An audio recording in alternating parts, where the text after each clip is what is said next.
ನಮಸ್ಕಾರ ಕರ್ನಾಟಕ. ಎಲ್ಲರೂ ಹೇಗಿದ್ದೀರಾ? ಅಫ್ಕೋರ್ಸ್ ಎಲ್ಲರೂ ಚೆನ್ನಾಗಿದ್ದೀರಾ ಅಂತ ಅನ್ಕೊಳ್ತೀನಿ. ಸ್ನೇಹಿತರೆ, ಇವತ್ತೊಂದು ಹೊಸ ವಿಷಯದೊಂದಿಗೆ ಬಂದಿದ್ದೀನಿ. ಅದೇನಂದ್ರೆ, ಸಿದ್ದರಾಮಯ್ಯ, ಡಿ.ಕೆ. ಶಿವಕುಮಾರ್ ಇಬ್ಬರು ಸಹ ರಾಜ್ಯದ ಅತ್ಯುನ್ನತ ಹುದ್ದೆಯಲ್ಲಿರುವಂತಹ ಆಡಳಿತಾರೂಢ ಸರ್ಕಾರದ ಮುಖ್ಯಮಂತ್ರಿಗಳು ಹಾಗೂ ಉಪಮುಖ್ಯಮಂತ್ರಿಗಳು. ಇಲ್ಲೇ ಇರೋದು ನೋಡಿ ವಿಷಯ. ಸ್ನೇಹಿತರೆ, ಕರ್ನಾಟಕದಲ್ಲಿ 2023ರಲ್ಲಿ ಚುನಾವಣೆಯಲ್ಲಿ 5 ಗ್ಯಾರಂಟಿಗಳೊಂದಿಗೆ ಭಾರಿ ಮತದ ಪ್ರಮಾಣದಲ್ಲಿ ಅಧಿಕಾರಕ್ಕೆ ಬಂದಿದ್ದಂತಹ ಕಾಂಗ್ರೆಸ್ ಪಕ್ಷ ಸಿದ್ದರಾಮಯ್ಯರವರನ್ನ ಮುಖ್ಯಮಂತ್ರಿಯ ಕುರ್ಚಿಯ ಮೇಲೆ ಕೂರಿಸಿತ್ತು. ಡಿ.ಕೆ. ಶಿವಕುಮಾರ್ ರವರನ್ನ ಉಪಮುಖ್ಯಮಂತ್ರಿಯನ್ನಾಗಿ ಘೋಷಿಸಿದ್ರು.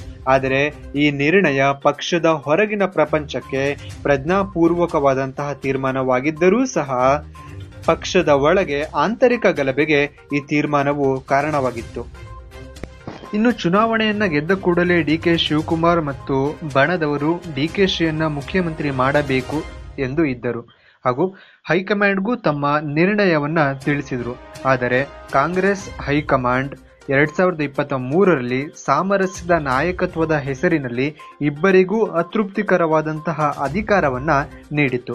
ಆದರೆ ಒಳ ಒಪ್ಪಂದವಾಗಿ 2.5 ವರ್ಷ ಸಿದ್ದರಾಮಯ್ಯನವರು ಮತ್ತು 2.5 ವರ್ಷ ಡಿ.ಕೆ. ಶಿವಕುಮಾರ್ ರವರು ಮುಖ್ಯಮಂತ್ರಿಯಾಗಿ ಮುಂದುವರಿಯಬೇಕೆಂದು ಒಳ ಒಪ್ಪಂದದ ಆಧಾರದ ಮೇಲೆ ಅಧಿಕಾರವನ್ನ ವಹಿಸಿಕೊಂಡಿದ್ದರು. ಆದರೆ ಈಗ 2.5 ವರ್ಷ ಮುಗಿದ ಕೂಡಲೇ ನನಗೆ ಅಧಿಕಾರವನ್ನ ಬಿಟ್ಟುಕೊಡಿ ಎಂದು ಡಿ.ಕೆ.ಶಿ ಬಣದವರು ಪಟ್ಟು ತೊಟ್ಟಿದ್ದಾರೆ ಮತ್ತು ಸಿದ್ದರಾಮಯ್ಯ ಬಣದವರು ಇನ್ನು ಉಳಿದ 5 ವರ್ಷವೂ ಸಂಪೂರ್ಣ ಅವಧಿಯವರೆಗೂ ನಾವೇ ಮುಂದೆ ನಡೆಯಬೇಕೆಂದು ಕಾಂಗ್ರೆಸ್ ಕಾರ್ಯಕರ್ತರು ಹಾಗೂ ಪಕ್ಷದ ಬಣದವರು ಆಂತರಿಕ ಕಲಹಕ್ಕೆ ಈ ವಿಷಯವನ್ನ ಸಾಮಾಜಿಕವಾಗಿ ಹರಿದಾಡುವಂತೆ ಮಾಡಿದ್ದಾರೆ. ಸ್ನೇಹಿತರೆ, ಮೊದಲನೇದಾಗಿ ಅಧಿಕಾರದ ಹಂಚಿಕೆ ವಿವಾದ ಹುಟ್ಟಿದ್ದು ಎಲ್ಲಿಂದ ಮತ್ತು ಯಾವಾಗ? ಡಿ.ಕೆ. ಶಿವಕುಮಾರ್ ಅವರು ಮುಖ್ಯಮಂತ್ರಿ ಆಗ್ತಾರಾ? ಸಿಎಂ ಸಿದ್ದರಾಮಯ್ಯನವರು ರಾಜೀನಾಮೆ ಕೊಡ್ತಾರಾ? ಈ ವಿಚಾರವಾಗಿ ನೋಡೋದಾದ್ರೆ, ಸಿದ್ದರಾಮಯ್ಯನವರು ಮುಖ್ಯಮಂತ್ರಿಯಾಗಿ ಅಧಿಕಾರವನ್ನ ವಹಿಸಿಕೊಂಡು ಪ್ರಸ್ತುತವೂ ಸೇರಿ 2ನೇ ಅವಧಿಯಾಗಿದೆ.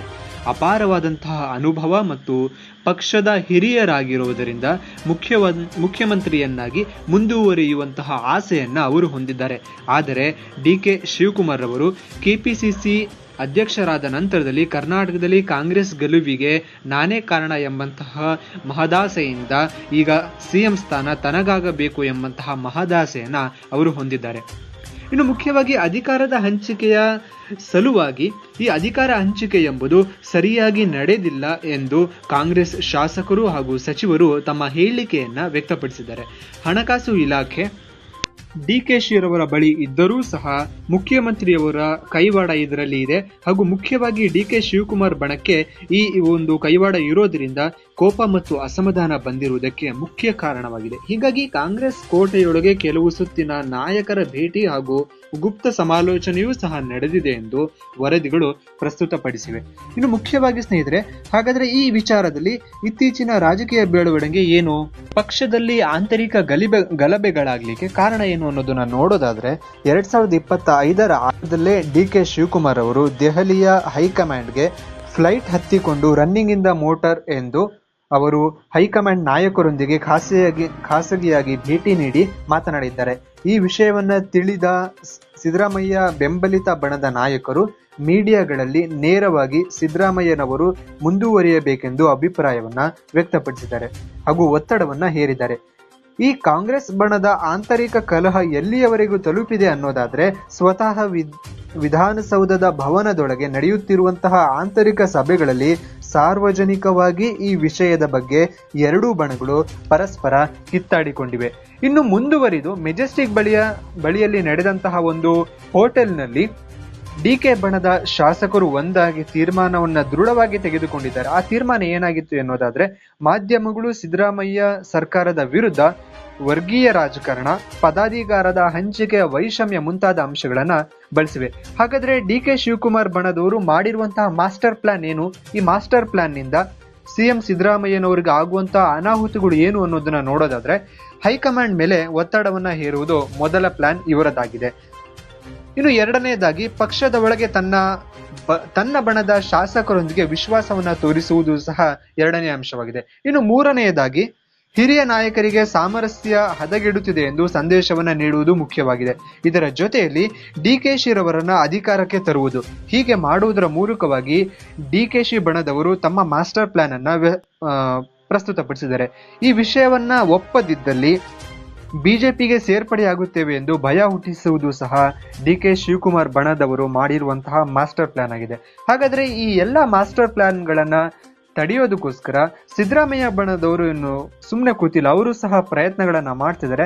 ಹಾಗಾದ್ರೆ ಅವರು ಮಾಡಿರುವಂತಹ ಪ್ರಯತ್ನಗಳು ಏನು ಅನ್ನೋದನ್ನ ನೋಡೋದಾದ್ರೆ ಅವರ ಬತ್ತಳಿಕೆಯಲ್ಲಿ ಇರುವಂತಹ ಶಸ್ತ್ರಾಸ್ತ್ರಗಳನ್ನ ಸಿದ್ಧಪಡಿಸಿಕೊಂಡಿದ್ದಾರೆ. ಅವು ಯಾವ್ಯಾವು ಅನ್ನೋದನ್ನ ನೋಡೋದಾದ್ರೆ, ಅಭಿವೃದ್ಧಿಯ ಯೋಜನೆಯನ್ನ ವೇಗವಾಗಿ ಅನುಷ್ಠಾನಕ್ಕೆ ತರುವುದು ಮೊದಲನೆಯ ಬತ್ತಳಿಕೆಯ ಅಸ್ತ್ರವಾಗಿದೆ. ಇನ್ನು ಎರಡನೆಯದಾಗಿ, ರಾಜ್ಯ ಜನರ ಮೇಲೆ ಸರ್ಕಾರಕ್ಕೆ ಬಲವಾದ ಅಭಿಮಾನ ಇದೆ ಅಂತ ತೋರ್ಪಡಿಕೆ ಮಾಡಿಕೊಳ್ಳುವುದು ಎರಡನೇ ಅಂಶ ಅವರದಾಗಿದೆ. ಹೈಕಮಾಂಡ್ ಮುಂದೆ ಸಿದ್ದರಾಮಯ್ಯನವರ ಬಣದ ಶಕ್ತಿಶಾಲಿ ಬಣ ಅಂತ ಹೇಳಿ ತೋರಿಸಿಕೊಳ್ಳುವಂತಹ ಸಂದೇಶವನ್ನ ಕೊಡುವಂತಹ ಒಂದು ಜವಾಬ್ದಾರಿ ಅವರದ್ದಾಗಿದೆ. ಇನ್ನು ಮೂರನೆಯದಾಗಿ, ಕೊಟ್ಟಿರುವ 5 ಗ್ಯಾರಂಟಿಗಳನ್ನ ಯಶಸ್ವಿಯಾಗಿ ಪೂರೈಸಿದ್ರೆ ನನ್ನ ಸಿಎಂ ಕುರ್ಚಿಗೆ ಆಪತ್ತು ಬರಲ್ಲ ಅಂತ ಸಿದ್ದರಾಮಯ್ಯ ಬಣ ತನ್ನ ಆಯುಧಗಳನ್ನ ಸಿದ್ಧಪಡಿಸಿ ಇಟ್ಟುಕೊಂಡಿದೆ. ಸಿಎಂ ಸಿದ್ದರಾಮಯ್ಯನವರು ಕುರ್ಚಿಯಲ್ಲಿ ಮುಂದುವರಿಬೇಕಾ ಅಥವಾ ಡಿಕೆ ಶಿವಕುಮಾರ್ ರವರಿಗೆ ಅಧಿಕಾರ ಕೊಡಬೇಕಾ ಎಂಬ ಪ್ರಶ್ನೆಗೆ ಕಾಂಗ್ರೆಸ್ ಹೈಕಮಾಂಡ್ ನಿರ್ಣಯವನ್ನ ಇನ್ನೂ ತೆಗೆದುಕೊಂಡಿಲ್ಲ. ಇನ್ನು ಮುಖ್ಯವಾಗಿ ಕಾಂಗ್ರೆಸ್ ಹೈಕಮಾಂಡ್ ಈ ವಿಷಯವಾಗಿ ಯಾವುದೇ ಸ್ಪಷ್ಟ ತೀರ್ಮಾನ ಕೈಗೊಂಡಿಲ್ಲ. ಬದಲಾಗಿ ತಾನು ತಟಸ್ಥವಾಗಿಯೇ ಉಳಿದಿದೆ. ಮಲ್ಲಿಕಾರ್ಜುನ ಖರ್ಗೆ, ರಾಹುಲ್ ಗಾಂಧಿ, ಸೋನಿಯಾ ಗಾಂಧಿ ಈ ವಿಷಯದಲ್ಲಿ ಯಾವುದೇ ಮಾತುಗಳನ್ನ ಆಡುತ್ತಿಲ್ಲ. ಅವರು ಡಿಕೆಶಿ ರವರಿಗೆ ಧೈರ್ಯವನ್ನ ನೀಡುತ್ತಿದ್ದಾರೆ.